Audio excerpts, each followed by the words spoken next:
Article 370 और 35A ने जम्मू कश्मीर को अलगाववाद, आतंकवाद, परिवारवाद और व्यवस्थाओं में बड़े पैमाने पर फैले भ्रष्टाचार के अलावा कुछ नहीं दिया। வணக்கம் அன்பு நண்பர்களே, மீண்டும் ஒரு முறை உங்களை சந்திப்பதில் மிகுந்த மகிழ்ச்சி. ஒட்டுமொத்த இந்தியாவை மட்டுமில்லாமல் உலகம் முழுவதையும் கூர்ந்து கவனித்து பார்க்க வைத்திருக்கிறது மத்திய அரசுடைய ஒரு நடவடிக்கை. ஆர்டிகிள் 370 என்று சொல்லப்படக்கூடிய அரசியல் சாசனத்தின் 370வது பிரிவு மற்றும் 35A பிரிவு, இந்த இரண்டையும் இனி செல்லாது என்று மத்திய அரசு அறிவித்திருக்கிறது. இது ஒரு அரசாணையில் வெளியிடக்கூடிய விஷயம் அல்ல. அதற்கு பாராளுமன்றத்துடைய ஒப்புதல் வேண்டும், ஜனாதிபதியுடைய ஒப்புதல் வேண்டும். யாருடைய ஒப்புதல் இருந்தாலும் செல்லாது என்றெல்லாம் சில விவாதங்கள் இருக்கின்றன. அதை பின்னாடி பார்ப்போம். कि जम्मू और कश्मीर भारत का अंग है, अभिन्न अंग है, इसके बारे में कोई कानूनी या संवैधानिक विवाद नहीं है. 2019 ஆண்டு ஆகஸ்ட் 5, 6, 7 3 நாட்களில் மாநிலங்களவை, மக்களவை, குடியரசுத் தலைவரின் ஒப்புதல் என மூன்றையும் நிறைவேற்றி தன்னுடைய எண்ணத்தை முடித்திருக்கிறது. இது ஒரு பெரிய அதிர்வலைகளை ஏற்படுத்தியிருக்கிறது. இந்த செய்தியை நம்ம முதல்ல கேள்விப்பட்ட போது எனக்கு தோன்றின ஒரு வார்த்தை, ஹிந்தியில் ஹிம்மத் அப்படின்னு ஒரு வார்த்தை சொல்லுவாங்க. அந்த துணிச்சல், தைரியம், மனோபலம், இது மாதிரி நம்ம சொல்லலாம். அது அத்தனையுமே என்ன இது அப்படின்னு ஒரு பெரிய ஒரு அதிர்வை ஏற்படுத்தியது. என்னதான் பாஜக தன்னுடைய தேர்தல் அறிக்கையில் ஒவ்வொரு முறை சொல்லியிருந்தாலும், என்னதான் பாஜகவுடைய அடிப்படையான கொள்கையிலேயே இந்த ஆர்டிகிள் 370 நீக்கப்படும் என்று வாக்குறுதி இருந்தாலும், அவர்கள் என்றேனும் ஒரு நாள் இதை செய்வார்கள் என்று எல்லோருமே எதிர்பார்த்திருந்தாலும் கூட, அல்லது செய்ய முயற்சிக்கவா செய்வார்கள் அப்படின்னு ஒரு எதிர்பார்ப்பு இருந்தாலும், இதை செய்து விடுவார்கள் அப்படின்னு யாருமே நம்பலை. ஒருவேளை நான் பிரதமராக இருந்தால் இதை நான் செஞ்சுருப்பேனா அப்படின்னா எனக்கு தெரியல. ஏன் தேன் கூட்டுக்குள்ளே கை வைக்கணும் அப்படிங்கிற எண்ணம் தான் எந்த ஒரு மனிதருக்குமே இருந்திருக்கும். ஏன்னா இதோடைய விளைவு எப்படி இருக்கும்னு யாருக்குமே தெரியாது. இது பயங்கரவாத தாக்குதல்களை அதிகரிக்கலாம், உள்நாட்டு கிளர்ச்சியை உருவாக்கலாம், ஜம்மு காஷ்மீர் மாநிலத்தை மேலும் அமைதியற்ற பிரதேசமாக மாற்றலாம், சர்வதேச தலையீடுகள் இருக்கலாம், உலகப்போர் மூழலாம், கொரில்லா தாக்குதல்கள் நடக்கலாம், சிஸ்டமேட்டிக் வார் இல்லாமல் போனால், எதுவுமே இல்லாமல் புஸ்வானமாக போய் எல்லாமே அமைதியாக அவரவர் அந்தந்த வேலையை ஏற்றுக்கொண்டு அடுத்த கட்டத்துக்கு நகரலாம். இப்படி எது வேண்டுமானாலும் நடக்கலாம். எது நடக்கும் என்று உத்தரவாதமாக சொல்ல முடியாத ஒரு நிலைமை இந்த பிரச்சனையில் இருக்கிறது. டூ காம்ப்ளிகேட்டட், நிறைய சிக்கல்கள் இருக்கின்றன. உச்சநீதிமன்ற தீர்ப்புகள், குடியரசுத் தலைவர் உத்தரவுகள், ஜம்மு காஷ்மீர் மாநில அந்த மாநிலத்தைச் சேர்ந்த அரசியல் சாசன விவாதங்கள் என்று நிறைய விஷயங்கள் ஒன்றுக்கொன்று பொருந்தியும் ஒன்றுக்கொன்று முரணாகவும் இருக்கின்றன. அப்படிப்பட்ட ஒரு காம்ப்ளிகேட்டட் இஷ்யூ. பொது சிவில் சட்டம் மற்றும் அயோத்தியில் ராமர் கோவில் மற்றும் 370வது பிரிவு நீக்கம், இந்த மூன்றும் பாஜகவுடைய அடிப்படை கொள்கையில் பிரதானமாக வலியுறுத்தப்பட்டு வந்துகிட்டே இருந்தது. அதில் 370 அவர்கள் என்ன தாங்க நினைத்தார்களோ அதை செஞ்சிட்டாங்க. இப்போ இது சரியா தப்பா அப்படிங்கிறது நம்ம ஒரு தீர்வாக இல்லாமல் என்னென்னவெல்லாம் இருந்தது அப்படிங்கிறத நம்ம ஸ்டெப் பை ஸ்டெப்பாக பார்க்கலாம். எல்லா எதிர்க்கட்சிகளும் ஒரு கடுமையான ஒரு எதிர்ப்பை எப்படி தெரிவிக்கிறாங்கன்னா, அந்த மாநிலத்துடைய சிறப்பு அந்தஸ்து போயிடுச்சு, சிறப்பு அம்சம் போயிடுச்சு, அதோட முக்கியத்துவமே போயிடுச்சு, அவங்களுக்கு ஒரு ஸ்பெஷல் ஸ்டேட் இல்லையா அப்படின்னு, அந்த கொடுத்த வாக்குறுதியை நீங்கள் மீறலாமா அப்படின்னு பயங்கரமான கேள்வியெல்லாம் நடந்துட்டு. அந்த சிறப்பு அந்தஸ்துனா என்ன, இந்த 370யும் 35Aவும் என்ன சொல்லுது அப்படின்னு நம்ம பார்க்கும்போது, அந்த 370 370 ஆரம்பிக்கும் போதே இது ஒரு தற்காலிக ஏற்பாடுன்னு தான் ஆரம்பிக்குது. முதல் வரி பார்த்தீங்கன்னா இது ஒரு டெம்பரரி அரேஞ்ச்மெண்ட் அப்படின்னு தான், டெம்பரரி அப்படின்னு சொல்லி தான் ஆரம்பிக்குது எடுத்த உடனே. அப்போ அது மாற்றத்திற்கு உரியது அப்படிங்கிறது நமக்கு அதுலேயே புரியுது. சில குறிப்பிட்ட அம்சங்கள் பார்த்தோம்னா, அந்த மாநிலத்துக்கு தனி தேசிய கொடி, அந்த மாநிலத்துக்கு தனி அரசியல் சாசனம். நம்ம சொல்கிறோம் இல்லையா, நம்ம இந்திய சாசனப்படி, அரசியல் சாசனப்படி, அரசியல் சட்டப்படிலாம் சொல்கிறோம்ல, அரசியல் சாசனம் அப்படின்னு சொல்கிறோம்ல, அது அந்த மாநிலத்துக்கு தனி. கிரிமினல் சட்டமே நம்ம ஊருக்கு தனி, இந்தியன் பீனல் கோட் அப்படி, ஐபிசி அப்படின்னு சொல்லி சினிமாலாம் சொல்லுவாங்களா, இபிகோ அப்படின்னு சொல்லி சொல்லுவாங்கள்ல, இந்திய தண்டனை சட்டம். அது வந்து இந்தியாவில் தனி ஐபிசி இபிகோ தண்டனை சட்டம் 3 ஒன்று தான் வேறு வேறு இதில். அந்த ஐபிசி வந்து இந்தியாவில் இருக்குது.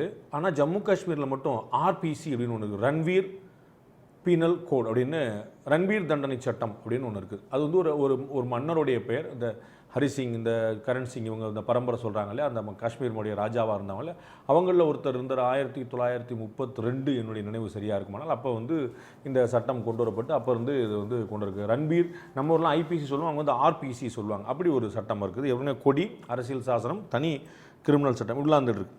இது வந்து இந்த 370வது பிரிவில் வந்து ஒரு கடைசி காலம் 370ல் 3வது பிரிவு என்ன சொல்லுது, ஜனாதிபதி, அதாவது இந்திய ஜனாதிபதி நினைத்தால் இந்த 370வது பிரிவே செல்லாது என்று சொல்ல முடியும் அப்படின்னு சொல்லுது. 370ல் 3வது பிரிவு வந்து என்ன சொல்லுது, president may declare that this article ceases, அதாவது article 370 shall cease to be operative. இது வந்து இருக்காது, இனிமே கிடையாதுன்னு அவங்களால சொல்ல முடியும். ஆனால் ஒரு அக்கா வைக்கிறது எப்போ அப்படின்னா, recommendation of the constituent assembly, recommendation of the constituent assembly of the state shall be necessary before such notification. அந்த மாநில அரசியல் நிர்ணய சபை அவர்களுடைய பரிந்துரை இதற்கு அவசியம். அப்படி இருந்தால் நீங்கள் 370வது பிரிவை நீங்கள் தூக்கினா தூக்கலாம்ப்பா அப்படின்னு அந்த 370வது பிரிவில் 3வது அங்கம் சொல்லுது. அப்போ நமக்கு கேள்வி எழுது, அப்போ வந்து இந்த மாதிரி மாநிலத்தில் வாங்கினாங்களா அப்படின்னு கேட்கும்போது, மாநிலத்தில் அந்த அரசியல் நிர்ணய சபை வந்து இல்லவே இல்லை. அது ரொம்ப வருஷம் முன்னாடியே காலி ஆயிடுச்சு. அவங்க ஒரு தெளிவான ஒரு பார்வையை வெளிப்படுத்தாமல், ஒரு தீர்மானத்தை வெளிப்படுத்தாமலே அவங்க அந்த சபையவே கலைச்சிட்டாங்க. சரி, சட்டசபையாவது இருக்குதா அப்படின்னா சட்டசபையும் இல்லை, அதை வந்து அரசாங்கம் கலைச்சிருச்சு. ஸோ சட்டசபையும் இல்லை, அரசியல் நிர்ணய சபையும் இல்லை. அதனால் வந்து அரசாங்கம் வந்து ஜனாதிபதியுடைய அறிவிப்பில் அறிவிச்சிருச்சு. இப்போ அந்த நீதிமன்றம் போவாங்க, அந்த நீதிமன்றத்தில் என்ன ஆகுதுங்கிறலாம் நம்ம அடுத்து தனியாக பார்ப்போம். நீதிமன்றத்தில் எப்படி 4 பேர் போவாங்களா, அதுக்காக 4 பேர் இருப்பாங்களா, அவங்க போவாங்க. சரி, காஷ்மீருடைய தனித்துவம் கெட்டு போயிருமே அப்படின்னா, அப்படி தனித்துவம்னு ஒன்று இருந்திருக்காங்கிறத நம்ம பார்க்கணும். என்ன தனித்துவம் இருந்திருக்குது, அங்கே வந்து என்ன விசேஷமான விஷயம் இருந்திருக்குது, பிற மாநிலங்களில் இல்லாத இருந்துச்சு, வடகிழக்கு மாநிலங்கள் இல்லாது, தமிழகத்தில் இல்லாது, கேரளாவில் இல்லாது, என்ன சிறப்பு அம்சம், அப்படி என்ன அங்கே பர்டிகுலராக இருந்தது அப்படின்னு பார்க்கும்போது அப்படி எதுவும் இல்லை அப்படிங்கிற ஒரு முடிவுக்கு தான் வர வேண்டியிருக்கு. அதாவது இப்படி ஒரு ஸ்பெஷாலிட்டி அப்படின்னு சொல்லி சொல்ல முடியாது. அந்த தட்பவெட்ப சூழ்நிலைகள் தவிர வேறு ஸ்பெஷாலிட்டி நம்ம வந்து சொல்ல முடியாதா இருக்குது. அண்டை நாடுகளோட நெருங்கிய எல்லை பகிர்ந்து கொள்ளாது. அதுக்கு இன்னும் நிறைய மாநிலங்கள் இருக்குது. ஹிமாச்சல பிரதேசத்துலேருந்து, ராஜஸ்தான்லேருந்து, குஜராத்லேருந்து நிறைய மாநிலங்கள் வந்து அந்த வடகிழக்கு மாநிலங்கள்லாம் எல்லாமே வந்து அண்டை நாட்டை வந்து இன்னும் சொல்ல போனால் பீகார் உட்பட பல மாநிலங்கள் அண்டை நாட்டோட அதனுடைய எல்லையெல்லாம் பகிர்ந்துக்கிறாங்க. ஸோ அது பெரிய விசேஷமாக இருக்கணும். அந்த கிளைமேட் தான் ரொம்ப பெக்குலியர் அப்படிங்கிறத நம்ம பார்க்கணும். சரி, வேறு இப்போ என்ன காம்ப்ளிகேஷன்ஸ் இருக்குது அப்படின்னு பார்த்தா, காம்ப்ளிகேஷன்ஸ் வந்து ஏற்கனவே இந்த 370வது பிரிவை நீக்குவதற்கான ஏற்பாடை இது பாஜக அரசு வந்த பிறகு செய்யலை. இதற்கு முன்னாடி இருந்த காங்கிரஸ் அரசுகள் உட்பட எல்லாருமே கொஞ்சம் கொஞ்சமாக இந்த வேலையை பார்த்துட்டு இருக்காங்கன்னு பார்க்கணும். ஒரு இந்த 370ங்கிற பிரிவு நீக்கப்பட்டது, 35A செல்லாதுன்னு அறிவிக்கப்பட்டது வேணா இப்போ இந்த ஆட்சியில் இருக்கலாமே தவிர பல விஷயங்களுக்கு முன்னாடி நடந்திருக்கு. மொத்தமாக வந்து கிட்டத்தட்ட ஒரு 97 ஷரத்துகள் வந்து இந்த மத்திய பிரிவு மாநில பிரிவு சொல்லுவாங்களே, மத்திய அதிகாரத்துக்கு உட்பட்டது, மாநிலத்துக்கு அதிகாரத்துக்கு கன்கரண்ட், ரெண்டுக்கும் பொது அதிகாரத்துக்கு உட்பட்டது சொல்லி சொல்லுவாங்கல்ல. பொது பிரிவு, மத்திய பிரிவு, மாநில பிரிவு, கன்கரண்ட், சென்ட்ரல், ஸ்டேட் சொல்லி 3ஆக பிரிப்பாங்க. அவங்கவுங்க அதிகாரத்தில் உள்ளதுன்னு சொல்லிட்டு.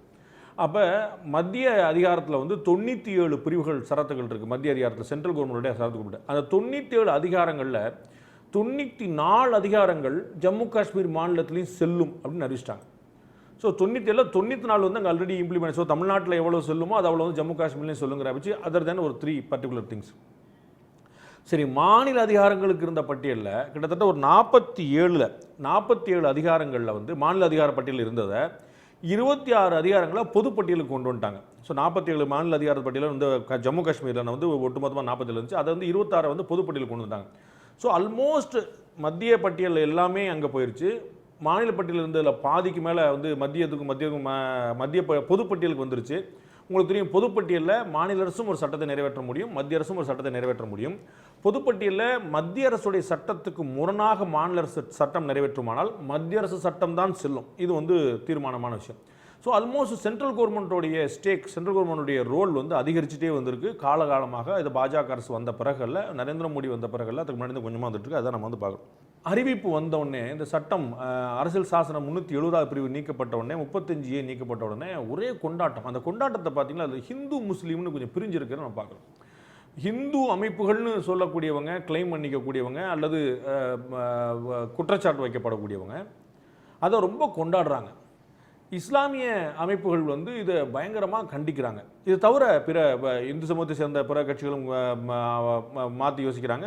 இந்து சமூகத்தை சேர்ந்த சில கட்சிகள் ஆதரிக்கிறதுக்குன்னு வேற ஒரு இப்போ திமுகவோ சமாஜ்வாடி கட்சியோ மற்ற கட்சியெலாம் வந்து அவங்க பெரும்பான்மையான இந்துக்கள் இருந்தாலும் அவங்க வந்து எதிர்ப்பான நிலைப்படுகிறாங்க. ஸோ ஆனால் பேசிக்கலாக ஒரு பாதியாக பிரித்தோம்னா இந்துக்கள் வந்து ஆதரவான நிலைப்பாடு, முஸ்லீம்கள் எதிரான நிலைப்பாடுங்கிற மாதிரி ஒரு பிரித்து கொண்டு வராங்க. இது எனக்கு புரியாத ஒரு விசித்திரம். ஜம்மு காஷ்மீர் மாநிலத்தில் ஒரு நடவடிக்கை எடுக்கப்பட்டால் அதை ஏன் ஹிந்து முஸ்லீம் விஷயமாக பார்க்கணும்? தெலுங்கானா மாநிலம் வந்து ஆந்திராவிலேருந்து பிரிக்கப்பட்டது. அப்போ ஹிந்து முஸ்லீம்னு பார்த்தோமா நம்ம? அது வந்து தெலுங்கானா மாநில பிரிப்பு வேணுமா வேண்டாமா, தெலுங்கானா பிரிக்கணும் ரொம்ப காலமாக ஒருத்தன் கேட்டுகிட்டே இருக்காங்க, பிரிக்க வேண்டாம் ஒருத்தர் சொல்லிட்டே இருக்காங்க. ஒரே அடிதடி சண்டை, நிறைய பிரச்சனை, கலவரம், மாணவர்கள் தற்கொலைன்னு ஏகப்பட்ட விஷயங்கள் நடந்துச்சு. முடிஞ்சு ஒரு வழியாக வந்து தெலுங்கானா மாநிலம் பிரிக்கப்பட்டது, அவ்வளோ. அப்போ தெலுங்கானா மாநிலம் வேணும் வேண்டாம்னு ஆந்திர மக்கள் போராடலாம், கொண்டாடலாம், வருத்தப்படலாம், சந்தோஷப்படலாம். அதில் ஹிந்து முஸ்லீம்னு பிரிவுக்குன்னு இருக்குது. அதே தானே ஜம்மு காஷ்மீர் இருக்கும்.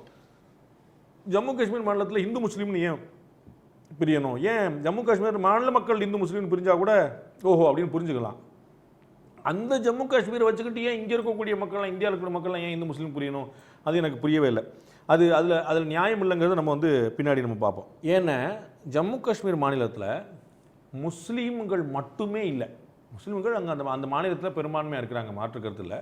அவர்கள் மட்டுமே இல்லை, அங்கே வந்து இந்துக்கள் இன்னமும் இருக்கிறார்கள், பௌத்தர்கள் இன்னமும் இருக்கிறார்கள். அந்த பழைய ஜம்மு காஷ்மீர் அந்த ஸ்ட்ரக்சர்னு பார்த்தோம் இல்லையா, மேலே வந்து மேப் தலை மாதிரி இருக்கும் இல்லையா, அந்த தலையில் பார்த்தீங்கன்னா மேலே வந்து அந்த ஜம்மு காஷ்மீர் பகுதியில் இந்துக்களும் இருக்கிறார்கள், பௌத்தர்களும் இருக்கிறார்கள், முஸ்லீம்கள் பெரும்பான்மையாக இருக்கிறார்கள். ஸோ அங்கே வந்து நம்ம வெறும் முஸ்லீம்கள் மட்டுமே சம்மந்தப்பட்ட விஷயம் இல்லை, மற்ற இரு பிரிவினோட சம்மந்தப்பட்ட விஷயமா பார்க்கணும். ஸோ அது வந்து ஒரு ஸ்டேட்டுக்கு இருக்கக்கூடிய அதிகாரத்தை சேர்க்கிறதா வேண்டாமா அப்படின்னு ஒரு முடிவு பண்ணுறாங்க. அது அப்படி பண்ணும்போதோட ஒரு முஸ்லீம்களுக்கு எதிரான அல்லது முஸ்லீம்களுக்கு ஆதரவான அல்லது இந்துக்களுக்கு ஆதரவான எதிரான அப்படின்னு நம்ம பார்க்க வேண்டியதில்லைங்கிறது நான் நினைக்கிறேன். இவ்வளவு சர்ச்சையாக பேசப்பட்ட விஷயத்தில் ஜம்மு காஷ்மீர் மாநிலத்தில் இந்த லடாக் அப்படின்னு ஒரு பகுதி இருக்குது, அந்த லே அப்படிங்கிறத தலையிடமாக கொண்டு. அந்த பகுதியை பற்றி இதுவரைக்கும் நம்ம யாராவது பேசியிருக்கோமா, எங்கேயாவது விவாத பொருளாக வந்திருக்காங்கிறத பார்க்கணும். அந்த பகுதியை சேர்ந்த ஒரு எம்பி சேரிங் நங்கியால் அப்படின்னு சொல்லிட்டு ஒரு சின்ன பையன், ஒரு 33-34 வயசு பையன். அந்த பையன் பார்லிமெண்ட்டில் பேசும்போது ஒட்டுமொத்த நாடே கூர்ந்து கவனிக்குது, ஒட்டுமொத்த உலகம் வந்து யாரா அது அப்படின்னு பார்க்குது. அந்த எம்பி மூலமாக அந்த லடாக் அப்படிங்கிற பகுதி அப்போ தான் 4 பேர் மேப்பே ஓப்பன் பண்ணி பார்க்குறாங்க, என்னப்பா அது நடக்குன்னு. ஸோ ஜம்மு காஷ்மீர் மாநிலத்தில் நம்ம ஜம்மு காஷ்மீர் சொல்லிட்டே இருக்கோம். அதை தாண்டி வேறு ஏதாவது இருக்குது அதே மாநிலத்துக்கு உள்ளேயே அப்படின்னு பார்த்தா தனித்துவம் மிக்க லடாக் பகுதி இருக்கிறது, லே தலையிடமாக கொண்டு. அந்த இடத்த நம்ம வந்து பார்த்ததில்லை, பேசினதில்லை, கேட்டதில்லை. நம்ம டூரிஸ்ட் போகும்போது வருமோ, அதனால் அதுக்கு தனியாக பேர் கிடையாது, ஜம்மு காஷ்மீர் தான் பேர் இருக்கும். நம்ம போயிட்டு வரோம். அது வந்து பௌத்தர்கள் அதிகமாக இருக்கக்கூடிய பகுதி, முஸ்லீம்கள் இருக்கக்கூடிய பகுதி, இந்துக்கள் இருக்கக்கூடிய பகுதி. பௌத்தர்களும் முஸ்லீம்களும் கொஞ்சம் இணையாக இருக்கிறாங்கன்னு நம்ம சொல்லிக்கலாம். அந்த இடத்துல அவர்களுடைய சென்ஸ் இருக்குது. அந்த பகுதியை பற்றி நம்ம பேசினதே இல்லை, அவர்களுக்கு ஒரு கவலை இருக்குதான்னு பார்த்ததில்லை. நம்ம வந்து ஒட்டுமொத்தமாக நம்ம வந்து ஜம்மு காஷ்மீருங்கிற ஒரு வட்டத்தில் கொண்டு வந்துட்டு அந்த பகுதியை பற்றி ஒரு பெரும் பிரிவை பற்றி நம்ம வந்து பேசாமலே விட்டுட்டோம். அதை அந்த சேரிங் நங்கியால் அப்படிங்கிற எம்பி வந்து உலகத்தின் கவனத்துக்கு கொண்டு வந்தபோது பாராளுமன்றம் அதிர்ந்ததுன்னு சொல்லும். அதை பற்றி அவருக்கு பதில் சொல்கிறதுக்கு யாரும் வாய்ப்பே கிடைக்காம போச்சு, யாராலையும் சொல்ல முடியாமல் போச்சுங்கிறத நம்ம பார்க்குறோம்.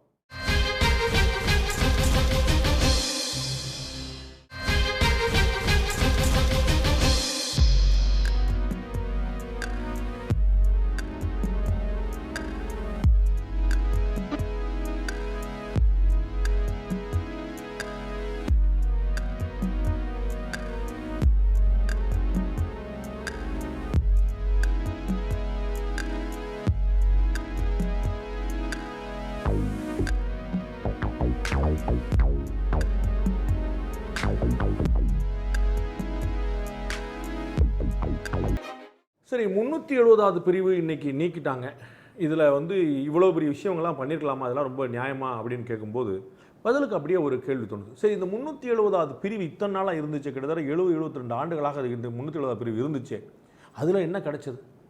370வது பிரிவு அமலில் இருந்ததுனால இந்திய பாகிஸ்தான் பிரச்சனை தீர்ந்ததா? பாகிஸ்தான் காஷ்மீரில் தலையிடாமல் இருந்ததா? காஷ்மீர் மக்களுக்கு வேலைவாய்ப்பு, வளர்ச்சி, பொருளாதார முன்னேற்றம் ஏற்பட்டதா? அந்த பகுதியில் அமைதி நிலவியதா? பயங்கரவாதம் குறைந்ததா? மாணவர்களுடைய படிப்பு, பெண்களுடைய சுதந்திரம், வாழ்க்கை தரம், இதில் ஏதாவது ஒன்று உயர்ந்ததா? இந்த 370 பிரிவு சொல்லி அங்கே வந்து எல்லாருமே மாறி மாறி ஆட்சி பண்ணாங்கல்ல. ஃபருக் அப்துல்லா மற்றும் உமர் அப்துல்லா, அதே மாதிரி இந்த பக்கம் முப்தி முகமது சையது மற்றும் அவங்க மெஹபூபா முப்தி அவங்களுடைய மக அப்படின்னு எல்லாரும் ஆட்சி பண்ணாங்கல்ல. அந்த இவ்வளோ வருஷமாக மாறி மாறி தோணுச்சுல. அப்பப்போ குடியரசுத் தலைவர் ஆட்சி இருந்தாலும் பெரும்பாலும் வந்து ஜனநாயக ஆட்சி இருந்துச்சுல. ஓட்டு போட்டாங்க, தேர்ந்தெடுத்தாங்களா, எம்பி ஆனாங்களா, எம்எல்ஏ ஆனாங்களா, அமைச்சர் ஆனாங்கல்ல. அதில் எங்கேயா இது வரைக்கும் ஏதாவது ஒரு முன்னேற்றம் ஏற்பட்டிருக்கா? ஏதாவது ஒரு நல்ல அமைதி இருக்காப்பா, நல்ல வேலைப்பா, இதோட அந்த பிரச்சனை தீர்ந்ததுன்னு சொல்ல முடியாது எப்பயா இருந்திருக்கா? அப்போ இந்த 370ம் 35 இருந்து இதுவரை சாதித்தனை இப்போ நீக்கப்பட்டு நீக்கிட்டாங்களேன்னு எல்லாரும் கவலைப்படுமே. அப்போ இது வந்து இருந்தபோது என்ன சாதகமாக இருந்ததுங்க கேள்வி வரும்ல. அப்போ நேற்று வரைக்கும் இருந்ததுனால எங்களுக்கு இவ்வளோ நிம்மதி இருந்ததுங்க, எங்களுக்கு இவ்வளோ பாதுகாப்பு இருந்ததுங்க, எங்களுக்கு இவ்வளோ அமைதி வளர்ச்சி எல்லாம் இருந்துச்சுங்க. இப்போ பாருங்க இந்த 370 போனனால எங்களுக்கு வந்து அமைதி போயிடுச்சு, நிம்மதி போயிடுச்சு, பாதுகாப்பு போயிடுச்சு, வளர்ச்சி போயிடுச்சு அப்படின்னு ஏதாவது இருக்கணும்ல. அப்படி என்ன இருந்திருக்கு? அதில் வந்து ஏதாவது வாய்ப்பு இருந்துச்சா? இல்லை. அப்போ இது என்ன பண்ணியிருக்கோம் அப்படின்னு திரு சிதம்பரம் அவர்கள் ஒரு முறை சொன்னார், உள்துறை அமைச்சராக இருந்தபோது என்ற நினைவு. பாகிஸ்தான் பிரச்சனையில் ஒரு சர்ச்சைக்குரிய கருத்து ஒன்று சொல்லப்பட்ட போது, not taking an action is also an action அப்படின்னு சொன்னார். அதாவது நடவடிக்கை எடுக்காமல் இருப்பதே கூட ஒரு நடவடிக்கை தான் என்று சொன்னார். அப்படி ஒட்டுமொத்தமாக இந்த ஜம்மு காஷ்மீர் பிரச்சனையை சிறிதும் பெரிதுமாக பயங்கரவாதிகள், பிரிவினைவாதிகள், அரசியல் கட்சிகள், தேசிய கட்சிகள், மாநில கட்சிகள்னு மாற்றி மாற்றி மாற்றி கொண்டு வந்து எல்லாரும் மேலே அதை பாழாக்கி இருக்கிறாங்களே தவிர இதுவரைக்கும் ஒரு முன்னேற்றம், ஒரு நிம்மதி, ஒரு ஆறுதல், ஒரு வளர்ச்சி அப்படிங்கிறதுக்காக இது வரைக்கும் எதாவது இருந்துச்சிருக்காங்க. இப்போ நம்ம ரயில் கனெக்டிவிட்டி உட்பட, அதாவது ரயில் தொடர்பு உட்பட வந்து இப்போ தான் கொண்டு வரப்பட்டிருக்கு. ஒரு 10 வருஷத்துக்குள்ளே தான் அதை பற்றி எட்டியே பார்க்கப்பட்டிருக்கு, பேசப்பட்டிருக்கு. அதுக்கு முன்னாடி வந்து கிடையாது ஒரு தண்ணி தீவு மாதிரி கைவிடப்பட்ட ஒரு பிரதேசம் மாதிரி தான் இருந்திருக்கு. அப்போ நம்ம வந்து என்ன அதில் அந்த விசேஷ அம்சம் நம்ம வந்து பார்க்க முடியுங்கிறத நம்ம யோசிக்கிறோம். அவரை கொடுத்த வாக்குறுதியை மீறலாமா அப்படின்னு ஒரு கேள்வி கேட்குறாங்க. இது என்ன வாய்ப்பாக இருக்குன்னு தெரியல. அரசியல்வாதிகள்கிட்ட போய் நம்ம இந்த மாதிரிலாம் கேள்வி கேட்கலாமா? அது வந்து நரேந்திர மோடியாக இருந்தானே, வேறு யாரும் தானே. நம்ம வந்து தமிழ்நாட்டை பொறுத்தளவுக்கு சும்மா உதாரணத்துக்காக தான், வேறு எதுக்காகல. உதாரணத்துக்காக தமிழ்நாட்டில் வந்து திராவிட நாடு தான் அப்படின்னு நம்ம வந்து அடைவோம் சொல்லி நம்ம வந்து கோரிக்கை வச்சோம், போராடினோம். தனி கட்சி அதுக்காக துவக்கப்பட்டது. அடைந்தால் திராவிட நாடு, இல்லையே சுடுகாடுன்னு சொல்லப்பட்டது. அப்புறம் திராவிட நாடு கோரிக்கை அப்படி நம்ம விடலையா? அது எதற்காக கட்சி ஆரம்பிக்கப்பட்ட அந்த பிரதான கொள்கையை கைவிடப்படலையா? அதுபோக அந்த காலத்தில் நேரு வந்து செஞ்சார். நேரு யார்? நம்ம நாட்டுடைய பிரதமர் தானே. அவருடைய ஏற்பாட்டில் செய்யப்பட்ட விஷயம் தானே. அப்போ உள்துறை அமைச்சராக இருந்த சர்தார் பட்டேல், காங்கிரஸ் கட்சியை சேர்ந்த சர்தார் பட்டேல், பிஜேபி சேர்ந்ததில்ல, அப்போ பிஜேபி கட்சியே கிடையாது. ஸோ சர்தார் பட்டேலுடைய எதிர்ப்பை மீறி இந்த பிரச்சனையை ஐநாக்கு கொண்டு போனதுலேருந்து இந்த மாதிரி பல சகாயங்கள் வந்து காஷ்மீருக்கு வந்து ஏகப்பட்ட அந்தஸ்துகள் கொடுத்தது வந்து மற்றவங்க வந்து சொத்து வாங்க முடியாது, அவங்க எங்கனாலும் சொத்து வாங்கிக்கலாம். அந்த ஊர் பொண்ணு வெளியில் கல்யாணம் பண்ணிட்டு அவங்களுக்கு சொத்து கிடையாது, அந்த ஊர் பையன் வெளியே போய் கல்யாணம் பண்ணிட்டு அந்த சொத்து உண்டுன்னு எவ்வளவு பாகுபாடுகள் இருந்தது அந்த பகுதிக்கு. அது எல்லாத்துக்கும் சரி கையெழுத்து போட்டது திரு சர்தார் பட்டேலுடைய எதிர்ப்பை மீறி கையெழுத்து நேரு தானே. நேரு ஒரு பிரதமர் தானே. அப்போ ஒரு பிரதமரால் அப்போ இருந்த ஜனாதிபதியை கொண்டு ஒரு உத்தரவை பிறப்பிக்க முடியும், ஒரு ஒப்பந்தம் போட முடியும்னு இன்னொரு பிரதமரால் அப்போ இருக்கக்கூடிய ஜனாதிபதியை கொண்டு அந்த ஒப்பந்தத்தை நீக்க முடியுமே. அவ்வளோதானே. அப்படி தானே நம்ம வந்து. ஸோ இது வந்து சாசன மீறல், விதிமீறல். இந்த அரசியல் சாசனம் வந்து கிட்டத்தட்ட 107-8 முறைக்கு மேலே வந்து திருத்தப்பட்டிருக்கு. இது வரைக்கும் நம்ம வந்து அன்றைக்கி உருவாக்கின 1947 ஆகஸ்ட் 15, 1951-52 பிறகு நம்ம வந்து இன்னைக்கு வரைக்கும் பார்த்தோம்னா 100 தடவைக்கு மேலே திருத்திருக்கோம். ஸோ அதோடைய புனிதத்தன்மை நம்ம வந்து யார் காப்பாற்றிருக்கா, எப்போ காப்பாற்றிருக்காங்க, எதுக்காக நம்ம யூஸ் பண்ணல, எவ்வளோ யூஸ் பண்ணியிருக்கோம், எவ்வளோ மிஸ்யூஸ் பண்ணியிருக்கோம், நம்ம கண்கூட பார்த்துருக்கோமே. ஸோ ஒரு பிரதமரால் கொடுக்கப்பட்ட வாக்குறுதியை இன்னொரு பிரதமர் வந்து மாற்றுகிறார் என்று சொன்னால் அது அந்த நேரத்தைய முடிவு தானே பார்க்க முடியும். அது வந்து அந்த நேரு அவர்கள் கொடுத்ததுடைய வாக்குறுதிக்கு புனிதத்தன்மை அப்படிதான் இருக்குதா, இல்லை ஸ்பெஷல் தன்மை ஏதா இருக்குதாங்கிற ஒரு கேள்வி வரும்ல. அது மாதிரி இப்போ லேண்டை வந்து இப்போ அடுத்தவங்க வந்து வாங்க முடியாமல் இருந்தது, இப்போ வந்து யாருனாலும் வாங்கலாங்கிற இடத்துக்கு வந்துடும். ஏன்னா அந்த 370 செல்லாது, 35 செல்லாது. அப்போ என்ன நடக்கும் அப்படின்னா, அம்பானி, அதானி அவங்கெல்லாம் போய் நிறைய லேண்டு வாங்கிடுவாங்க அப்படின்னா, ஆமாம் கட்டாயம் வாங்க, நீங்களும் நானும் கூட வாங்கலாம். ஆனால் நம்ம அங்கே போக மாட்டோம், அவ்வளோ தூரம் வசதி கிடையாது, வாய்ப்பு கிடையாது. அதனால் அம்பானி, அதானி வாங்கலாம், டாட்டா வாங்கலாம். சரி, வாங்கினா என்ன ஆகுது? நல்லது தானே. ஜம்மு காஷ்மீர் மக்கள் இந்தியாவோட எந்த பகுதியிலையும் நிலம் வாங்கலாம்னு இருக்கும்போது இந்திய மக்கள் ஜம்மு காஷ்மீருடைய பகுதியில் நிலம் வாங்கலாம்னா அதில் என்ன தப்பு வந்துட முடியும், அதில் என்ன பெரிய குற்றம் வந்துட முடியுங்கிறது நம்ம வந்து யோசிக்கணும்ல. அது வந்து அவ்வளோ பெரிய குற்றம் என்ன வந்துடும்? லேண்டு தான் வாங்க முடியும். லேண்டை வந்து வெளிநாட்டுக்கு விற்க முடியாது, நம்ம நாட்டுக்குள்ளே தான் வச்சுக்க முடியும். ஸோ நம்ம வந்து அந்த பகுதி மக்கள், ஜம்மு காஷ்மீர் மாநில மக்கள் பிற பகுதிக்கு வர முடியும், பிற பகுதி வாங்க முடியும் நிலத்தை. பிற பகுதி மக்கள் இப்போ ஜம்மு காஷ்மீர் லேண்ட் வாங்க முடியும்னு சொல்கிறாங்க. அப்போ என்ன கெட்டு போயிடும்? அது சரிதானே, அது வந்து வாங்கினா இன்னும் சரியாக தானே வரும். அப்போ இந்த மாதிரி அம்பானிக்கள், அதானிக்கள்லாம் சொத்து வாங்கினா ஒரு குறிப்பிட்ட கைகளுக்குள்ளே சொத்து போகும். அது ஒட்டுமொத்த மாநிலமில் குறிப்பிட்ட பகுதின்னு வச்சுக்கோங்க. போனால் என்ன ஆகுதுன்னு பார்த்தீங்கன்னா, அவர்கள் அந்த தொழிலை நடத்துவதற்காகவாவது அங்கே உள்ளவர்களுக்கு நிறைய வேலை வாய்ப்பு கொடுப்பாங்க, அந்த ஊரில் இண்டஸ்ட்ரி வரும், அந்த ஊரில் வளர்ச்சி வரும், அந்த ஊரில் நிறைய பேர் வேலைக்கு வருவாங்க, அரசு வேலை தவிர தனியார் வேலை நிறையா உருவாகும். ஆட்டோமேட்டிக்காக அவங்களுக்கு வந்து பொழப்பு வரும். ஆண்கள் வேலைக்கு போவாங்க, பெண்கள் வேலைக்கு போவாங்க. அந்த வேலைக்கு போகும்போதே கொஞ்சம் அந்த பயங்கரவாதத்தை விட்டு வெளியே வரக்கூடிய வாய்ப்புகள் உண்டு. நமக்கு எதுக்குப்பா பஞ்சாயத்து, நம்ம வேலைக்கு போய் பிழைக்கிற பார்ப்போம். பாரு முருகேசன்லாம் சம்பாதிக்க சம்பாதிக்க வேண்டாமான்னு சொல்லி மாடசாமி குடும்பத்தை சொல்லலாம், வெங்கடேசன் குடும்பத்தை சொல்லலாம், வெங்கட்ராமன் குடும்பத்தை சொல்லலாம். ஒரு 4 பேர் போய் பார்த்துட்டு வந்து அவங்க வந்து அடுத்தடுத்த வேலையை அவங்க பார்க்கறதுக்கான வாய்ப்பு உண்டு. அப்போ வந்து பயங்கரவாதமும் வேலையற்ற இளைஞர்களும் பொருளாதார வீழ்ச்சியும் மாறி அவர்கள்லாம் ஒரு ஆரோக்கியமான பொருளாதார நோக்கி நகர்வதற்கான வாய்ப்பு அங்கே உருவாதுல. நம்ம அப்படி தானே பார்க்கணும். ஒரு இன்ஃப்ராஸ்ட்ரக்சர் வளர்ச்சி, உள்கட்டமைப்பு, இது போன்ற விஷயங்களில் ஒரு பெரிய முன்னேற்றம் ஏற்படுவதற்கான வாய்ப்பு இருக்குது. நம்ம வந்து இந்தியா முழுக்க நம்ம பார்த்துருக்குறோம். இந்த பகுதியில் வந்து காஷ்மீரில் வந்து யாரும் உள்ளேயே போக முடியாதுன்னு இருக்கும்போது அந்த ஊருக்குள்ளேயே, அதாவது குண்டு சட்டிக்குள்ளேயே தான் குதிரை ஓட்டிங்கன்னு சொல்லும்போது அவங்களுக்கு வந்து பெரிய சிரமம் ஏற்படுது. அப்போ அங்கே வந்து வளர்ச்சி யாரும் முதலீடு செய்யவும் தயாராக இல்லை, அவர்களும் அந்த பகுதி மக்களும் முதலீடு செய்யறதுக்கு முடியலை. அப்போ அது எப்படி இருக்கும்? அப்படியே ஹோல்ட் ஆகி தான் நிற்கும். அப்போ வெளியில் இருக்கிறவர்கள் முதலீடு எடுத்து அங்கே போகும்போது அது இப்போ வந்து ஒரு வளரக்கூடிய ஒரு மாநிலமாக இருக்கும்போது, இன்னும் வளராத மாநிலமாக இருக்கும்போது வளர்வதற்கான வாய்ப்புகள் அங்கே வந்து ரொம்ப பிரகாசமாக இருக்கும். அப்போ முதலீடு செய்வதற்கு சின்ன பாதுகாப்பான ஏற்பாடை மட்டும் ஏற்படுத்திட்டோன்னா அங்கே வந்து முதலீடு செய்வதற்கான ஆர்வம் இன்னும் வந்து பெருமுதலாளிகள்ட்ட வரும். அது இன்னும் ரொம்ப ஆச்சரியமான விஷயங்களை கொண்டு வரலாம். ஏன் இந்த முதலாளிகள் அங்கே வர வேண்டியது ரொம்ப எசென்சியல் அப்படின்னு நம்ம சொல்கிறோம்னா, நம்ம எப்பவுமே பார்த்தோம்னு வச்சுக்கலாம், நம்ம அந்த நக்சல்கள் எப்படி செய்வாங்கன்னா, அந்த சத்தீஸ்கர், அந்த பீகாரோடைய குறிப்பிட்ட பகுதி, இந்த மத்திய பிரதேசம், இந்த மாதிரி வந்து பகுதிகளெல்லாம் வந்து பார்த்தீங்கன்னா ஜார்க்கண்ட், இந்த மாதிரி இடங்கள்லாம் வந்து அவங்க பயங்கரவாதிகள் நக்சல் என்ன செய்வாங்கன்னா, அந்த ஊரில் எந்த விதமான இன்ஃப்ராஸ்ட்ரக்சரும் வரவிடாமல் தடுப்பாங்க. பாலம் கட்ட விட மாட்டாங்க, ரோடு போட விட மாட்டாங்க, பள்ளிக்கூடத்தை தவிர்ப்பாங்க. காவல் நிலையத்தை தவிர்க்கிறது, ராணுவ மீது தாக்குதல் நடத்துறது தனிக்கதை. நான் அந்த பக்கத்துக்குள்ளே போகல. அது வந்து அவர்கள் ஏற்றுக்கொண்ட கொள்கை முறையில் ஒரு நியாயம்னு கூட நான் புரிஞ்சுக்கிறேன். அவர்களோட ஏற்றுக்கொண்ட நியாயம் இல்லை, எனக்கு அதில் உடன்பாடு இல்லை. நம்ம யாருக்கும் உடன்பாடு இருக்க முடியாது. அவர்களுக்குள்ள ராணுவத்தின் மீது போலீஸ் வந்தாங்கன்னா ஒரு லாஜிக்கலாக, ஒரு நியாயமில்லா விஷயமா இருந்தால் லாஜிக்கலாக விஷயம் சொல்லுவோம். பள்ளிக்கூடத்தை தகர்ப்பது, சாலையை பேர் தெரிவது, சாலை விளக்குகள், தெருவிளக்குகள் இல்லாமல் பண்ணுவது, பாலங்களை தகர்ப்பதெல்லாம் நம்ம எந்த கடங்களை சேர்க்க முடியும். அப்போ என்ன தெரியுது இல்லைன்னா, இன்ஃப்ராஸ்ட்ரக்சர் எதுவுமே, உள்கட்டமைப்பு எதுவுமே இல்லாமல் தடுப்பது அவருடைய தலையாய பணியாக இருக்கிறது.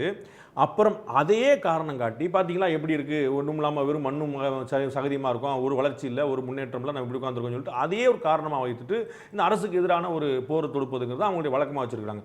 அப்போ இந்த பயங்கரவாதிகள் அதான் பண்ணிட்டு இருக்காங்க. அங்கே எந்த விதமான வளர்ச்சி அங்கே வரவிடாமல் தடுத்துக்கிட்டே இருக்க வேண்டியது. அப்புறம் நம்ம வந்து ஒன்றும் இல்லாமல் இருக்கோம், ஐசோலேட்டடாக இருக்கும், தனித்து விடப்பட்டிருக்கோம், கைவிடப்பட்டிருக்கோம் சொல்லி சொல்ல வேண்டியது. அப்போ தனித்து விடப்படாமல் அவர்கள் அரவணைப்பதற்கான முயற்சியாக நம்ம ஏன் பார்க்கக்கூடாதுங்கிற ஒரு கேள்வி வரும். அப்போ நம்ம அரவணைப்பதற்கான ஒரு முயற்சியாக கருதினால் இங்கிருந்து நிறைய வந்து கை நீளும், அதில் சந்தேகம் இல்லை. அப்போ அந்த ஆதரவு கரம் அங்கே நீளும்போது இன்னமும் நிறைய முதலீடுகள், நிறைய தொழில்கள், நிறைய வளம் பெறுவதற்கான வாய்ப்பு இருக்கிற பார்க்குறோம். அதுதான் அந்த நக்சல்களுடைய அந்த ஐடியாலஜி நான் வந்து சொன்னேன். சரி, அங்கே மக்கள் வந்து என்ன சொல்கிறாங்க அப்படின்னு பார்க்கும்போது நம்ம ஒன்று பார்க்கணும். ஜம்மு காஷ்மீர் மாநிலம் அப்படிங்கிறது அந்த மேப்பை நாங்கள் ஞாபகம் வச்சுக்கோங்க. தலை மாதிரி நம்ம மேலே மேப் இருக்க போகுது. இதில் இடது பக்கம் இருக்கக்கூடிய ஒரு பெரும்பகுதி வந்து பாகிஸ்தானால் ஆக்கிரமிக்கப்பட்ட POK அப்படின்னு இருக்குது. வலது பக்கம் இருக்கக்கூடிய மேற்பகுதி வந்து சைனாவால் ஆக்கிரமிக்கப்பட்ட பகுதியாக இருக்குது. அந்த மேப்பில் பாதி இப்போ என்ன செஞ்சுருக்காங்க, 370 35A செல்லாது அப்படின்னு ஒன்றும், லடாக் அப்படிங்கிற பகுதியை தனி யூனியன் பிரதேசமாக, யூனியன் டெரிட்டரின்னு ஆங்கிலத்தில் சொல்லுவாங்க, யூனியன் பிரதேசமாக நம்ம பாண்டிச்சேரி மாதிரி, கோவா மாதிரி, சண்டிகர் மாதிரி, அந்தமான் நிக்கோபர் மாதிரி, இந்த மாதிரி வந்து தனி ஒரு யூனியன் பிரதேசமாக, டாமன் டையூ மாதிரி வந்து ஒரு தனி யூனியன் பிரதேசமாக அறிவிக்கிறாங்க. அதில் வந்து சட்டமன்றம் கிடையாது. அதில் ஒரு சின்ன வித்தியாசம் இருக்குது. சட்டமன்றம் கிடையாது, ஆனால் யூனியன் பிரதேசம் அப்படின்னா இப்போ டெல்லி, கோவா, பாண்டிச்சேரி இந்த 3 யூனியன் டெரிட்டரிக்கும் சட்டமன்றம் உண்டு. நம்ம வந்து நம்ம ஊரில் பார்க்குறோம், டெல்லியில் அரவிந்த் கெஜ்ரிவால் இருக்கார், நம்ம ஊரில் நாராயணசாமி இருக்கிறார் பார்க்குறோம் பாண்டிச்சேரியில். இப்போ வந்து சட்டமன்றம் இருக்கும், முதலமைச்சர் இருப்போம், முதலமைச்சரோடு கூடிய சட்டமன்றத்துடன் கூடிய யூனியன் டெரிட்டரி. டாமன் டையூ மாதிரி, அந்தமான் நிக்கோபார் மாதிரி, இது மாதிரியான பகுதிகள் வந்து சண்டிகர் மாதிரி, இது மாதிரி பகுதிகள் வந்து யூனியன் டெரிட்டரியாக இருக்கும். ஆனால் அதற்கு முதலமைச்சர் இருக்காது, சட்டமன்றம் இருக்காது, அப்படி இருக்கும். ஸோ ஏற்கனவே அந்த மாதிரி இருக்குது. அப்படி சட்டமன்றம் இல்லாத ஒரு யூனியன் டெரிட்டரியாக லடாக் பகுதியை வைக்கிறாங்க. அப்போ ஏற்கனவே ஆக்குபைடு காஷ்மீர் வந்து பாகிஸ்தான் ஆக்குபைடு காஷ்மீர் ஒரு பக்கம் காலியாகுது, சைனா ஆக்கிரமிப்பு காஷ்மீர் காலியாகுது. இப்போ லடாக் தனியாக பிரிக்கிறாங்க. ஸோ இந்த லடாக் அப்படின்னு பார்த்தீங்கன்னா ஒட்டுமொத்த காஷ்மீர் மேப்பில் சரி பாதி இருக்கக்கூடிய ஒரு பகுதி, லேவுடைய தலைமணமாக கூட லடாக் வந்து சரி பாதி, அதை தனி யூனியன் பிரதேசமாக்குறாங்க. அப்புறம் லெஃப்ட்டில் பார்த்தீங்கன்னா, இந்த பக்கம் பார்த்தீங்கன்னா ஒரு 22 மாவட்டங்கள் கொண்டது இந்த ஜம்மு காஷ்மீர். இப்போ நம்ம கையில் இருக்கக்கூடிய ஜம்மு காஷ்மீர் வந்து சைனாவால் ஆக்கிரமிக்கப்பட்டது போக, பாகிஸ்தானால் ஆக்கிரமிக்கப்பட்டது போக 22 மாவட்டங்கள், இந்த லடாக் உள்பட 22 மாவட்டங்கள் கொண்டது அந்த ஜம்மு காஷ்மீர் பகுதி. அதில் லடாக் அப்படிங்கிறது 22வது மாவட்டமாக தனியாக பிரிச்சிருங்க. மிச்சம் ஒரு 21 மாவட்டம் இருக்குது. அந்த 21 மாவட்டத்தில் ஒரு 3 மாவட்டம் தான் ஒரு காம்ப்ளிகேட்டான மாவட்டம் பார்த்துக்குங்க. ரஜௌரி, பூஞ்ச், பாராமுல்லா இதான் வந்து ஒரு 3 மாவட்டம் தான் அங்கே வந்து ஒரு காம்ப்ளிகேட்டான மாவட்டம். மற்ற 22 மாவட்டங்களில் 19 மாவட்டங்களில் எந்த ஒரு பிரச்சனையுமே கிடையாது. பெரும்பாலும் எந்த பிரச்சனையும் கிடையாது. 19 மாவட்டம் விட்டுருங்களேன், நீங்கள் ஒரு பேச்சு சொல்லி இல்லை அங்கே இருக்கங்க நீங்கள் ஏதாவது நாளைக்கு வந்து யோசிச்சினா கூட 22 மாவட்டங்களில் 5 மாவட்டங்களில் பிரச்சனை வச்சுக்கேன். 3 மாவட்டம் தான் என்னோட கணக்கு, 3.5 மாவட்டம் கொஞ்சம் சொல்லலாம், பட் 5 மாவட்டம் வச்சுக்கிடுவோம். மிச்சம் இருக்கக்கூடிய 19 மாவட்டங்களில் வந்து எந்த பிரச்சனையுமே கிடையாது நம்ம பார்க்குறோம். அப்போ ஒரு 17 மாவட்டங்கள் எந்த பிரச்சனையுமே கிடையாது பார்க்குறோம். ஒரு 22 மாவட்டங்களில் 5 மாவட்டத்தில் மட்டுமே ஒரு பிரச்சனை இருக்கக்கூடியதில்லை. ஆனால் நமக்கு என்ன பிம்பம் உள்ளது, ஒட்டு மொத்தமாக காஷ்மீரில் பூரா பிரச்சனை, காஷ்மீரில் பூரா கலவரம், காஷ்மீர்னாலே பயங்கரவாதம், காஷ்மீர்னாலே பிரச்சனை அப்படின்னு நமக்கு பாருங்கள். இதை ஒட்டுமொத்தமாக நான் திரும்ப இருக்க சொல்கிறது, சைனா ஆக்கிரமிக்கப்பட்ட காஷ்மீர், பாகிஸ்தான் ஆக்கிரமிக்கப்பட்ட காஷ்மீர், லடாக் பகுதி 22 மாவட்டங்களில் 17 மாவட்டங்கள் சேஃபு, ஒரு 5 மாவட்டங்கள் தான் பிரச்சனை. அப்போ எவ்வளோ சின்ன பகுதி வந்து அந்த ஏரியாவில் வருது பாருங்கள். அப்போ ஜம்மு காஷ்மீரோட இந்த சிறப்பு அந்தஸ்துன்னு சொல்கிறதுல வந்து எவ்வளோ விஷயங்களில் வந்து பெரிய காம்ப்ளிகேஷன் இல்லாமல் ஸ்மூத்தாகவே இருக்குதுன்னு பார்க்குறேன். அந்த 5 மாவட்டங்களில் மட்டும்தான் அந்த பிரச்சனை, அது பயங்கரவாத பிரச்சனை. பாகிஸ்தானுடைய மூக்கு நுழைக்கிறது, ஆயுதத்தை நுழைக்கிறது, பயங்கரவாத பயிற்சி கொடுக்குறது எல்லாமே சேர்ந்து அங்கே எவ்வளோ பெரிய காம்ப்ளிகேட் ஆகுன்னு பார்த்துருவோம். அதையுமே நம்ம ஹேண்டில் பண்ணிடலாம். முன்னாடி வந்து பெரிய அளவில் பயங்கரவாத தாக்குதல், ராணுவ ரீதியிலான தாக்குதல் நடந்துட்டு இருந்துச்சு, முகாம்களில் தாக்குதல் நடந்துச்சு. இப்போ வந்து முகாமில் தூங்கிட்டு இருக்கிறவங்களை தாக்குறது, லீவில் போகிறவங்களை வந்து கழுத்து இருக்கிறது, இது மாதிரியான விஷயங்கள் தான் கொரில்லா தாக்குதல்னு சொல்லக்கூடிய வேறு மாதிரியான ஒரு அட்டாக் தான் பண்ணிட்டு இருக்கிறாங்க. ஸோ அவங்களுடைய அங்கே இந்த பகுதியில் இருக்கக்கூடிய பயங்கரவாதிகளுடைய எண்ணிக்கை வந்து ரொம்ப குறைஞ்சிட்டே இருக்குங்கிறத நம்ம வந்து கண்கூடாக பார்க்குறோம். முன்னாடி இந்த கல்வீச்சு தாக்குதலாம் ரொம்ப கண்ணாப்பினா நடந்துட்டு இருந்துச்சு. அங்கே ராணுவம் வந்து ஒரு வெள்ள நிவாரண பணிக்கு கூட உள்ள நுழைய முடியாத மாதிரியான ஒரு பிரச்சனைகள் இருந்துச்சு. இப்போ அதெல்லாம் வந்து ரொம்ப மீண்டு வந்துட்டு இப்போ ரொம்ப ஆல்மோஸ்ட் கண்ட்ரோலில் வச்சுருக்காங்கன்னு வச்சுக்கோங்களேன். ஸோ ஒரு 3 மாவட்டம், 3.5 மாவட்டம், 5 மாவட்டங்கள் மட்டும் தான் இந்த பிரச்சனை இருக்கிறத பார்க்குறோம். அந்த இடத்துல இருக்கக்கூடிய கிலானி, உமர் ஃபாரூக், முன்னாடி இருந்த லோன், இந்த மாதிரியான நபர்கள்லாம் பிரிவினைவாதம் பேசுகிறவங்க. நமக்கு ஜம்மு காஷ்மீர்ங்கிறது தனி பகுதி, எங்களுடைய நாடுன்னு சொல்லி சொல்கிறாங்க. அப்போ வந்து அவங்களுடைய குரல் மட்டுமே இந்த குரலாக நம்ம பார்க்கணுமா? வேறு யாருடைய குரலும் இல்லையா? அவுரங்கசீப்னு ஒருத்தர் பாராமிலிட்டரியில் அங்கே வந்து இராணுவத்தில் இருந்ததார், ஜம்மு காஷ்மீர் மாநிலத்தை சேர்ந்தவர். அவர் ஈத்துக்காக வந்து ஊருக்கு லீவ் போட்டு போகிறார். அவரை கடத்தி போய் துப்பாக்கி குண்டால் தொலைச்சிட்டு கொன்று எரிஞ்சிடுறாங்க. முகமது ஹனீஃப் அவருடைய அப்பா, அவர் சொல்கிறாரு, எனக்கு இன்னும் 6 பசங்க இருக்கிறாங்க.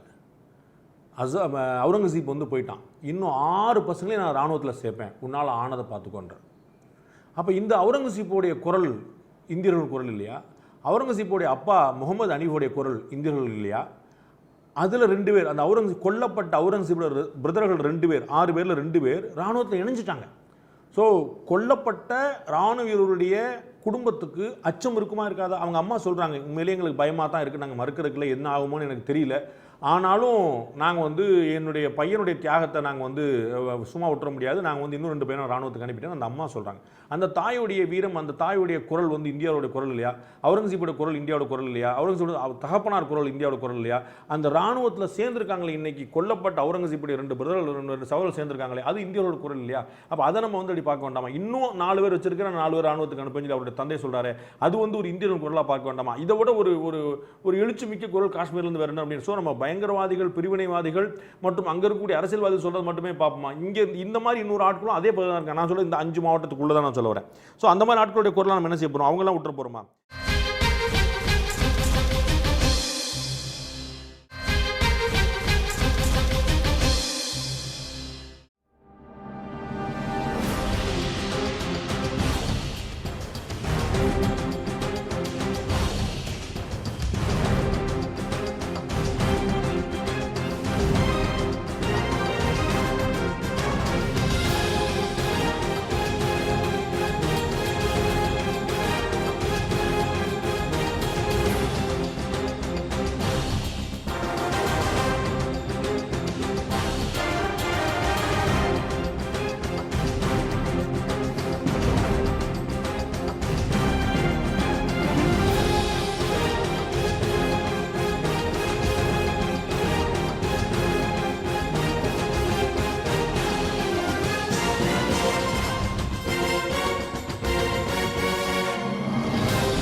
இந்த 370வது பிரிவு அங்கே போகாதனால என்னென்னலாம் இழந்திருக்குங்கிறத பார்ப்போம். ஜம்மு காஷ்மீர் சிபிஐ கிடையாது, ஸோ விசாரணை பிரச்சனை எதுவுமே அங்கே இழவ முடியாது. ஆர்டிஐ கிடையாது, ஸோ தகவல் எதுவுமே தெரிஞ்சுக்க முடியாது. ஆர்டிஇ கிடையாது, அதாவது கல்விக்கான உரிமை அதுவும் கிடையாது. அது வந்து எவ்வளோ தூரம் பின்தங்கி இருக்குன்னு பார்த்துங்க. இப்போ அங்கே சிபிஐ வர்றதுனால விசாரணைகள் அதிகரிக்கும், நிறைய தவறான மனிதர்கள் உள்ளே போகிறதுக்கான வாய்ப்புகள் அதிகரிக்கும். ஆர்டிஐ ரைட் டு இன்ஃபர்மேஷன், தகவல் பெறும் உரிமை சட்டம், அது வரது மூலமாக தவறு எங்கே நடக்குன்னு தெரிஞ்சுக்கிறதுக்கான டிரான்ஸ்பரன்சி, வெளிப்படைத்தன்மை அதிகரிக்கும் ஒப்பீட்டளவில்.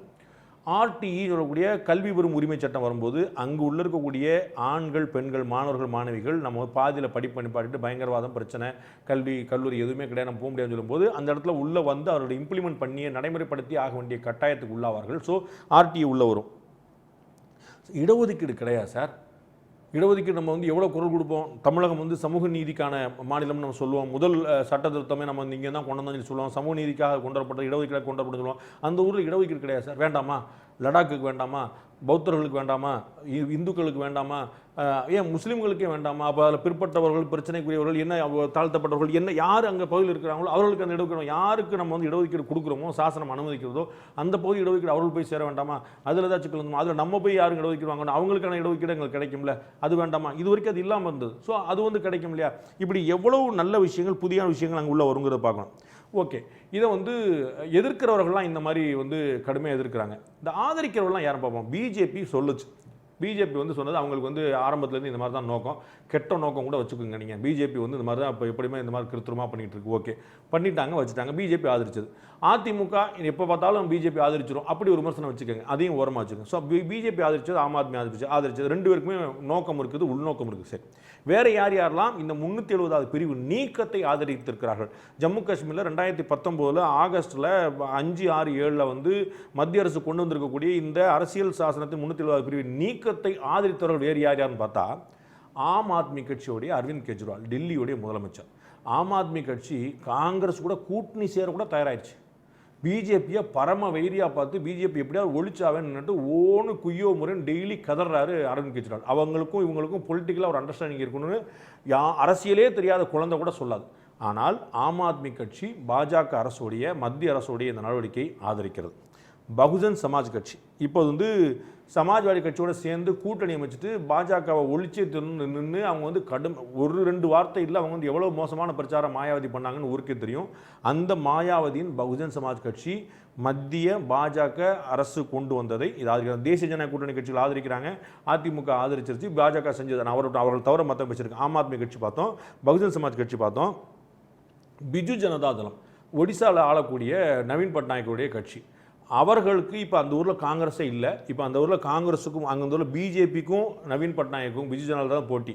அவருக்கு நல்லா தெரியும், இன்னைக்கு இல்லை நாளைக்கு, நாளைக்கு இல்லை நாளைக்கு கட்சி என்னைக்காவது பிஜேபி வந்து நம்மளுடைய ஆட்சி இங்கே கைப்பற்ற தான் போகிறாங்கன்னு அவருக்கு நல்லா தெரியும். அவர் வந்து தெம்பா இருக்கிற வரைக்கும் அங்கே வந்து பிரச்சனை இல்லை. ஆனால் அவருடைய உடல் நலத்திலிருந்து குறைவு ஏற்படக்கூடிய வரைக்கும் அவருக்கு ஒரு சரியான ரைவல்ரி வந்து பிஜேபி தான் கொடுக்க முடியும் அப்படிங்கிறது, சேலஞ்ச் பிஜேபி தான் கொடுக்க முடியும் அவருக்கே தெரியும்.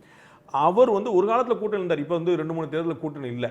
அவர் கடுமையாக எதிர்த்து இருக்கார் பிஜேபி அரசை. பல சந்தர்ப்பங்களில் அவர் இந்த முடிவை ஆதரிக்கிறார். அவருக்கு என்ன நோக்கம் இருக்குன்னு சொல்ல முடியும்?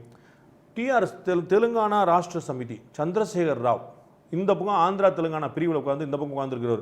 அவர் சட்டசபையை கலைச்சிட்டு தேர்தல் சந்திச்சு திரும்ப அவருடைய ஆட்சிக்கு வந்தார். அங்கேயும் அவங்க 2 தான் காங்கிரஸ் அங்கே வந்து ரொம்ப பலவீனப்பட்டு போச்சு. காங்கிரஸில் கூடிய ஆட்களை பூரா வளைச்சிட்டார். அங்கேயும் நாளைக்கு வெளியில் வந்தாங்கன்னு பெருசாக வந்தாங்கன்னு பாஜக மட்டும் தான் அங்கே சேலஞ்ச் பண்ண முடியும். அவங்கள சேலஞ்ச் பண்ணக்கூடிய ஆட்களாக வளரக்கூடிய கட்சி பாஜக கட்சி. ஸோ பாஜகவுடைய மத்திய அரசு செய்யக்கூடியதை அவங்க தெலுங்கானா ராஷ்டிர சமிதி எப்படி ஆதரிக்க முடியுங்கிறது அடுத்த ஒரு கேள்வி. இவருக்கே ஆகாத சந்திரபாபு நாயுடு ஆந்திராவில் என்னை ஒழிச்சதே வந்து பிஜேபி தான் சொன்னார். ஆந்திராவுக்கு சிறப்பு மாநில அந்தஸ்து கொடுக்கலன்னு சொல்லி சொன்னார். ஆந்திராவை வாழ வைக்கலன்னு சொன்னார். ஆந்திராவை கடுமையாக விமர்சனம் பண்ணார். ஆமாம், பாஜக வந்து கடுமையாக விமர்சனம் பண்ணார். கூட்டணியிலேருந்து வெளியேறினார். பாஜகவை திட்டி தீர்த்து ஒரு பெரிய அணியை அமைச்சார். ஸ்டாலின் வந்து பார்த்தாரு, மம்தா பானர்ஜி வந்து பார்த்தாரு. அகில இந்திய அளவில் பெரிய அளவில் ஒரு பெரிய அணியை அமைச்சார். பாஜகவுடைய செயல்பாடுகளுக்கு எதிராக அவ்வளவு கோஷம் போட்டவர், சட்டம் போட்டவர், சத்தம் போட்டவர் இந்த 370 பிரிவு நீக்கத்தை ஆதரிக்கிறார். அவருக்கு என்ன ஆதரவான நோக்கம், சாதமாக இருக்குன்னு சொல்ல முடியும்? இவங்களெல்லாம் விட்டுருங்க, இவங்கெல்லாம் வந்து மற்ற கட்சிக்காரங்க. காங்கிரஸ் கட்சியிலேயே மிக மூத்த தலைவர் ஜனார்தன் திவேதின்னு, அவர் வந்து இப்படி ஒரு காரியம் பண்ணிட்டீங்க, சோனியாவுக்கு ரொம்ப வேண்டப்பட்டவராக இருந்தார். அவர் வந்து ஜனார்தன் திவேதி அவர் வந்து வருத்தப்பட்டுட்டு இப்படி பண்ணிட்டீங்களேன்னு அவர் கடுமையான எதிர்ப்பு தெரிவிக்கிறார். காங்கிரஸ் கட்சிக்கு எதிர்ப்பு தெரிவிக்கிறார். காங்கிரஸை சேர்ந்த மூத்த தலைவர், சோனியா காந்தியுடைய நெருங்கிய ஆதரவாளர் இருந்தவர். அவர் வந்து பாஜக மத்திய அரசின் இந்த ஆதரவை, இந்த செயல்பாட்டை ஆதரிக்கிறார். ஜோதிராதித்ய சிந்தியா ராகுல் காந்தியோடைய ராகுல் பிரிகேடுன்னு சொல்லக்கூடிய இடத்துல வந்து அவர் காங்கிரஸ்காரர், பாரம்பரியமான காங்கிரஸ்காரர், ராஜவம்சத்தை சேர்ந்தவர். அவர் வந்து ஆதரிக்கிறார் அந்த 370 பிரிவு நீக்கத்தை. காங்கிரஸுடைய செயல்பாட்டுக்கு எதிராக, மத்திய பாஜக அரசுடைய செயல்பாட்டுக்கு ஆதரவாக. அவருக்கு என்ன உள்ள குத்த முடியும்? இப்போ நரேந்திர மோடி விலைக்கு வாங்கிட்டார் நம்ம அவர் சொல்ல போகிறோமா? அவர் வந்து எதிர்க்கிறார். அவ்வளோ விடுங்க சார். புவனேஸ்வர் கலிதா அப்படின்னு ஒருத்தர் காங்கிரஸ் கட்சியோடைய ராஜ்யசபாவுடைய தலைமை கொறடா, காங்கிரஸ் கட்சியோட தலைமை கொறடா, அவர் ரிசைன் பண்ணிட்டு போயிட்டார் சார். காங்கிரஸ் அரசு, காங்கிரஸ் கட்சி இதில் எடுத்தக்கூடிய நிலைப்பாடு 370 பிரிவுகளை எதிர்க்கணும்னு காங்கிரஸ் கட்சி எடுத்த நிலைப்பாடு வந்து இந்த நாட்டுடைய மிகப்பெரிய தவறை சரி செய்வதற்கான வாய்ப்பை தவறவிட்ட ஒரு சந்தர்ப்பம். நான் இந்த கட்சியிலே இருக்க மாட்டேன், எம்பியாக இருக்க மாட்டேன், தன்னுடைய எம்பி பதவியை ராஜினாமா செஞ்சுட்டாரு, தன்னுடைய கட்சி பொறுப்பு ராஜினாமா செஞ்சுட்டாரு. வடகிழக்கு மாநிலங்களை சேர்ந்தவர், நிறைய கட்சியில் மிக முக்கியமான பொறுப்புகளை வைக்கக்கூடியவர் புவனேஸ்வர் கலிதா அப்படின்னு பேர். அவர் தலைமை கூட காங்கிரஸ் கட்சி தலைமை ராஜினாமா பண்ணிட்டே போயிட்டார் சார். நம்ம என்ன சார் சொல்ல போகிறோம்? இதுக்கு மேலே நம்ம எவ்வளோ பெரிய பட்டியல் நம்ம சொன்னோம், இதுக்கு மேலே நம்ம என்ன செய்ய போகிறோம்? ஓகே, 70 ஆண்டுகளாக எதுவுமே பார்த்திராத, அனுபவித்திராத துன்பங்களையும் துயரங்களையும் கஷ்டங்களையும் மட்டுமே அனுபவித்திருக்கக்கூடிய ஒரு மாநிலத்தில் ஏதாவது வித்தியாசமாக செய்ய முடியுமா அப்படிங்கிற முயற்சி. அப்படி முடியல அப்படின்னா கூட குறைந்தபட்சம் லடாக் பகுதியை விடுவிக்கிறது, ஜம்மு பகுதியில் பிரச்சனை இல்லாமல் பார்க்குறது, காஷ்மீர்லேயுமே அந்த மொத்தமாக இருக்கக்கூடிய ஒரு 17 மாவட்டங்கள் தவிர, இந்த ஜம்மு அந்த லடாக் தவிர இந்த பகுதியில் இருக்கக்கூடிய 17ல் ஒரு 5 மாவட்டங்கள் மட்டும் காம்ப்ளிகேட் ஆகும்போது அந்த 12 மாவட்டங்களுக்கான ஆறுதல் தருவது. இப்படி குறைஞ்சபட்சம் அந்த ஃபோக்கஸ்டாக இருக்கிறது. நம்ம வந்து எங்கே பிரச்சனை இருக்குதோ அதை மட்டும் விட்டு மற்ற எல்லாத்தையும் அதில் கையில் பிரச்சனைனா ஒட்டுமொத்த ஆளையும் தூக்கி நம்ம வந்து அரெஸ்ட் பண்ணி வைக்காமல் கையில் பிரச்சனை கையை மட்டும் ஹேண்டில் பண்ணும் அப்படிங்கிறதுக்காக இதை ஃபோக்கஸ் பண்ணி மற்றவங்களாம் ரிலீவ் பண்ணக்கூடிய ஒரு விஷயமா நம்ம வந்து இதை பார்க்குறாங்க. பாகிஸ்தான், ஆக்பர், காஷ்மீர், சைனான்னு அவங்க கொடுத்த தொந்தரவுலாம் தாண்டி இது வந்து கடுமையாக வந்து ஒரு பெரிய முயற்சி எடுத்திருக்காங்க. இது என்ன ஆகும்னு நான் முதல் வரியிலே சொன்னது போல் தெரியாது, இது எப்படினாலும் ஆகலாம். ஆனால் இது வரைக்கும் என்ன ஆச்சு? ஒன்றுமே ஆகலைங்கிற நம்ம கண்கூடாக பார்க்குறோம். அப்போ இதை மாற்றி அமைப்பதற்கான ஒரு வாய்ப்பு இருக்கிறதா அப்படின்னு நம்ம யோசிக்கணும். இதை ஒரு முயற்சியாக நம்ம பார்க்கலாம். இதில் தப்பு நடக்கலாம். பொருளாதார கொள்கை 90-91 கொண்டு வரப்பட்ட போது இது பெரும் புரட்சி அப்படின்னாங்க. அப்புறம் இல்லை ரொம்ப தப்பாகி போச்சு, சரியான இம்ப்ளிமெண்டேஷன் இல்லை அப்படின்னு சொல்லி சொன்னாங்க. ஜிஎஸ்டி வந்து வரலாற்று வரிகள் முறையில் வந்து பெரிய புரட்சி அப்படின்னாங்க. அதில் இம்ப்ளிமெண்டேஷனில் கொஞ்சம் குறை இருக்குன்னாங்க. அப்புறம் வந்து திருத்திக்கிட்டே இருக்கிறாங்க, மாற்றிக்கிட்டே இருக்கிறாங்க, சரி. அப்படி ஒரு முயற்சி எடுக்க வேண்டியது. அந்த முயற்சியில் வந்து எதாவது குறை ஏற்படுமானால் அது சரி பண்ண வேண்டியது. இப்படி தான் நம்ம ஒரு அரசாங்கம் இயங்க முடியும். எந்த ஒரு நடவடிக்கையுமே எடுக்காதுன்னு சொல்லி சொன்னால் அந்த நாடு முன்னேறவும் செய்யாது, பின்னேறவும் செய்யாது, பின்னாடி அப்படியே நடுவில் தங்கி போய் நிற்கும் அப்படிங்கிறது நம்ம பார்க்குறோம். அப்படி ஒரு பகுதியாக இல்லாமல் ஒரு சர்ச்சைக்குரிய பகுதியாகவே இருந்த 70 ஆண்டுகளாக தலைவலியாக இருந்த ஒரு இடத்துல வந்து ஒரு மாற்று மருந்து, மாற்று முயற்சியை டெஸ்ட் பண்ணி பார்க்குறாங்க. தப்பாகவும் போகலாம், சரியாகவும் போகலாம். அந்த டெஸ்ட் பண்ணி பார்க்குற இடத்துல ஒரு அழகான ஒரு பிரதேசம், இயற்கை ரம்மியம் நிறைந்த ஒரு பிரதேசம். அந்த காஷ்மீர் பள்ளத்தாக்கு வந்து ஒட்டுமொத்த இந்தியாவுடைய சுற்றுலா தலைநகரமாக மாறக்கூடிய ஒரு வாய்ப்பு. அமைதியின்மையின் காரணமாக அது நடக்கவே இல்லை. இனிமேலாவது நடக்குமான்னு பார்ப்போம். ஃப்ரம் டெரரிசம் டு டூரிசம் என்ன நடக்கு பொறுத்து வந்து பார்ப்போம். மீண்டும் இன்னொரு நிகழ்ச்சி சந்திப்போம். அதுவரை நன்றி, வணக்கம்.